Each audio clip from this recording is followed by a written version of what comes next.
आज मैं एक ऐसा लेक्चर दे रहा हूं जो शाबर मंत्र आपके ऊपर कितना घातक साबित हो सकता है, क्योंकि शाबर मंत्र की परिभाषा आपको पता ही नहीं है कि शाबर मंत्र जो लोग धड़ धड़ करते जा रहे हैं, लेकिन शाबर मंत्र आपके परिवार के ऊपर कितना भारी पड़ सकता है। आप इस विषय में आज मेरे से जानेंगे, क्योंकि मैं बहुत प्रैक्टिकल हूं, इसमें एक करके छोड़ दिया है।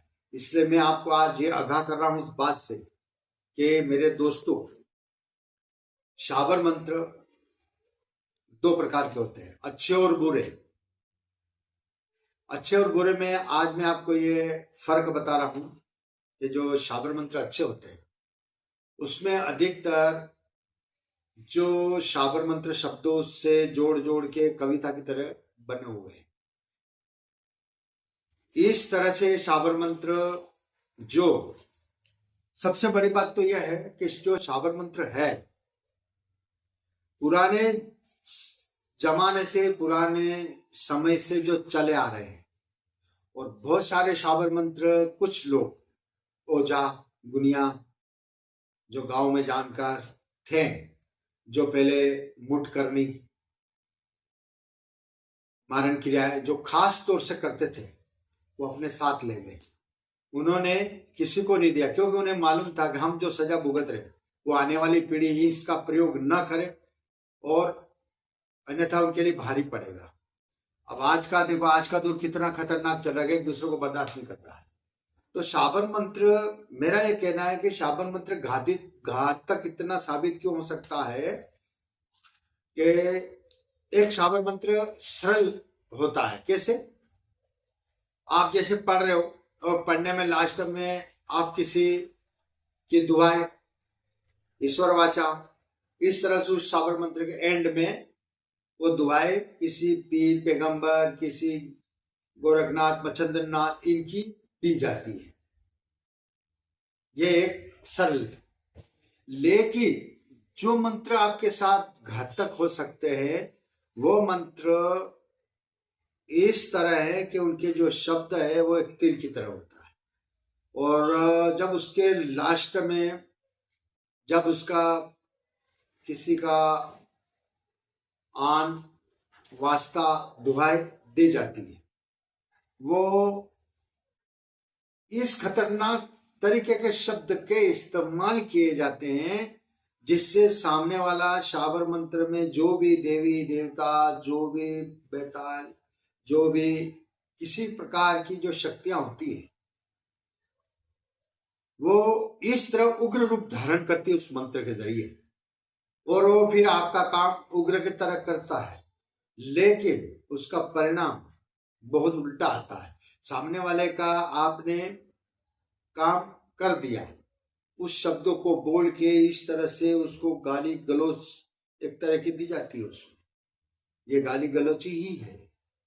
जैसे एक उदाहरण दूंगा कि मेरा काम नहीं किया तो माता का पिया दूध हराम किया, माता की सेज पे पांव धरे, इस तरह से। और भी मैं बोलना नहीं चाहता, इतने खतरनाक वर्ड होते हैं, ये उग्र होते हैं, ये मंत्र उग्र होते हैं, और इनके जो शब्द चलते वो भी उग्र की तरह ही चलते हैं। अब इंसान उस मंत्र का साधना करता है, उसका प्रयोग करता है, और उस प्रयोग से जब किसी का काम करता है, किसी प्रकार से उस मामला बनाता है, तो एक तरह का जबरदस्त बंधन बनाया जाता है। जैसे एक उदाहरण दूं कि कोई इंसान यदि आपका कोई काम नहीं करता है या किसी प्रकार से, तो उसको क्या ब्लैकमेल किया जाता है। बस वो ब्लैकमेल वाला ही उग्र मंत्र है, ये ध्यान रखना। और जो रिक्वेस्ट होता है कि दुआई फलाने के आने, दुआई मेरी गुरु की वाचा है, ईश्वर की वाचा है, मेरे गुरु का हुक्म है, ये एक रिक्वेस्ट मंत्र होते हैं।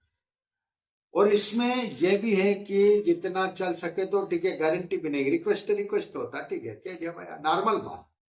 लेकिन वो उग्र बात होती है।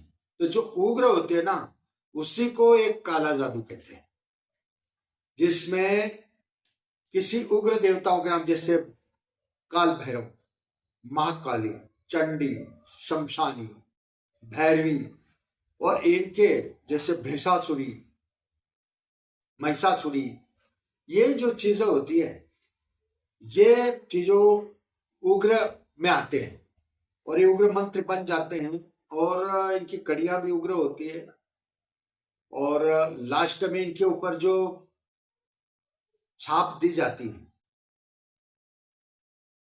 जो कसम दी जाती है, वो बड़ी खतरनाक होती है और उसके जरिए वो उस टाइम पे आप उससे कैसे भी करके काम तो ले लोगे, लेकिन बाद में जाके उसका जो परिणाम आपके साथ आएगा ना, वो बड़ा खतरनाक आता है और उसकी सजा जब आपको मिलना शुरू होती है ना, तो आपके घर के घर तबाह हो जाएंगे। कभी घर में कोई बीमार हो रहा है, कभी किसी को उलझन हो रही, कोई एक्सीडेंट हो गया, कुछ क्या हुआ, आपके घर में बरकत खत्म हो गई है, क्योंकि इन चीजों को प्रयोग नहीं किया जाता है। इसलिए मैं शाबर मंत्र करने वालों से रिक्वेस्ट करूंगा कि सोच समझ के शाबर मंत्रों का प्रयोग करें, शाबर मंत्र की साधनाएं करें। भलाई के मंत्र, भलाई की साधनाएं आप जरूर करें, क्योंकि शाबर मंत्र ही पहले के लोग, जो मैंने गांव में जिनकी दशाएं देखी है, वो कोई बड़े पढ़े लिखे नहीं थे कि जो साधनाएं करते थे, वो तांत्रिक क्रिया करते, वो सिर्फ शाबर मंत्र ही करते थे। क्योंकि मैं कई गांव में गया हूँ, कई ओझाओं से मिला हूँ, कई गुनियों से मिला हूँ, कई जानकारों से मिला हूँ और जिनके मंत्र मैंने काफियों में लिखे और उस मंत्र का मैंने सर्च किया है, वो मंत्र बहुत खतरनाक थे और उनकी दशाएं भी मैंने मेरे आंखों से देखे। वो बहुत खतरनाक तरीके से भुगत करके, परेशान होकर के मरे और उनके घर भी तबाह हुए हैं। तो इस तरह से मेरा निवेदन है कि शाबर मंत्र सोच समझ के करें। ये आपके लिए बहुत बड़ा घातक साबित हो सकता है, आपके परिवार के लिए भी घातक साबित हो सकता है, क्योंकि उस मंत्र को अपन बार बार पढ़ते, किसी को भी इंसान को बार बार गाली देंगे तो क्या करेगा, अपने साथ करेगा ना बात। या आपने उसको ब्लैकमेल किया और जिस दिन वो छूटेगा या ब्लैकमेल से बाहर होगा तो क्या करेगा, वो आपके साथ वही बदला वापस लेगा। ये बात ध्यान रखना। आप किसी के लिए कह दो देते हम तुमको ये देंगे, लेकिन आप जो शब्दों का प्रयोग कर रहे हैं, क्योंकि शब्दों का ही खेल है, शब्द बहुत बड़ी ताकत होती है कि शब्द कुछ शब्द ताड़ा सब सब से हुआ उजाला, जो जाने शब्द का भेद वही निरंजन वही देव। तो शब्दों का ही बहुत बड़ा खेल होता है। तो शब्द कुछ और शब्द ताला है, ये बात ध्यान रखना। शब्दों का खेल है, शाबर मंत्र है ना, शब्दों का खेल है। तो इसलिए, और आजकल जो शाबर मंत्र चल रहे बहुत मिलावटी भी हो गए, क्योंकि जमाने के हिसाब से, लोगों कार्य के हिसाब से उसमें उस शाबर मंत्र में कुछ कड़ियां जोड़ दी गई, कुछ कड़ियां हटा दी गई है, इसलिए शाबर मंत्र कमजोर भी हो गए। ये भी बात ध्यान रखना, सोच समझ के समय बर्बाद ना करें। शाबर मंत्र में बहुत कुछ बदलाव आ गया, बहुत कुछ परिवर्तन आ गया। पुराने जो शाबर मंत्र होते वो एक अलग ही तासीर रखते थे अपने अंदर, बहुत बड़ी कुवत और ताकत रखते थे। लेकिन आज के शाबर मंत्र में भी बहुत कुछ मिलावट हो गई, बहुत कुछ लोग जो है उसमें हटा देते हैं, कुछ लाइनें गायब कर देते हैं और किसी की विधिया नहीं मिलती है। ऐसे कई मैंने मंत्र देखे हैं जिनकी विधिया ही नहीं है, बस दे दिया गया जमाने के हिसाब से, कुछ चीज उसमें जोड़ के बना दिया गया है, लास्ट में उसको जोड़ दिया गया है बस। आपको पुराने जमाने के जो शाबर मंत्र है बहुत मुश्किल से मिलते और जिसके पास चल रहे वो घटते घटते बहुत छोटा ही हो जाता है। इसीलिए शाबर मंत्र सरल जो होता है वो ही आप प्रयोग करें, उग्र नहीं करें। अगर यदि उग्र करेंगे आपको इसका परिणाम भुगतना पड़ेगा। ये बात नोट कर ले। कुछ नहीं हुआ कि मेरे पास उग्र मंत्र, मैं उसको ये कर देता हूं, मैं मार डालूंगा, कुछ नहीं होता भाई। इसका परिणाम भुगतना पड़ेगा। आप प्रकृति में हाथ नहीं डाल सकते। जिसने मंत्र शक्तियों के जरिए प्रकृति में हाथ डाला है उसका हमेशा कल्याण नहीं हुआ है और उसका सर्वनाश हुआ है। तो आप आज से नहीं, आप इतिहास उठा के देख ले कि जैसे रावण था, लोग कहते हैं ना इंद्रजाल, रावण कृत्य महाविद्या, तो ये क्या था, रावण ने प्रकृति में हाथ डालने की कोशिश करी ना, तो क्या हुआ, मिट गया। इसलिए मैं बोल रहा हूं कि मंत्रों की शक्ति भी बहुत अलग चीज होती है और कहाँ कहाँ प्रयोग करना चाहिए और कौन से मंत्र का प्रयोग करना चाहिए। इसलिए सरल और उग्र दोनों प्रकार के शाबर मंत्र होते हैं। इस्लाम में भी शाबर मंत्र होते हैं, उसमें भी कई बुजुर्गों को लेके जो शाबर मंत्र बने हैं, उन्होंने उनको नूरानी अमल दे दिया नाम, उन्होंने सिदरी अमल दे दिया उसको, ऐसे करके उन्होंने भी मामला बना दिया है। तो इसलिए हमेशा इंसान का भला इस प्रयोग से नहीं होता है। इसलिए शाबर मंत्र का सही सा हिसाब से चुन करके प्रयोग करें। इस प्रकार से मैं आपको आज ये समझाइश इसीलिए दी है कि शाबर मंत्र में बहुत सारे लोग थोड़ा बहुत करते हैं और उन्हें वो परेशानियां आना शुरू हो जाती है। तो सोच समझ के करें। किसी को जबरदस्ती बंधन बनाना, शाबर मंत्र का मतलब होता है किसी को बंधन में बांधना, उसको बांध करके फिर काम कराना, ये बात है। अब मैं ये कहता हूँ कि रिक्वेस्ट और मंत्र में क्या फर्क होता है।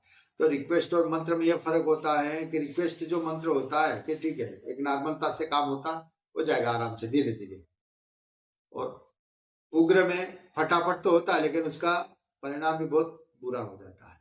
इसलिए सोच समझ के प्रयोग करें। यही मेरा आज का वीडियो टॉपिक था बनाने का कि शाबर मंत्र क्या है। ठीक है दोस्तों, मैं अगले वीडियो में आपसे मिलता हूँ।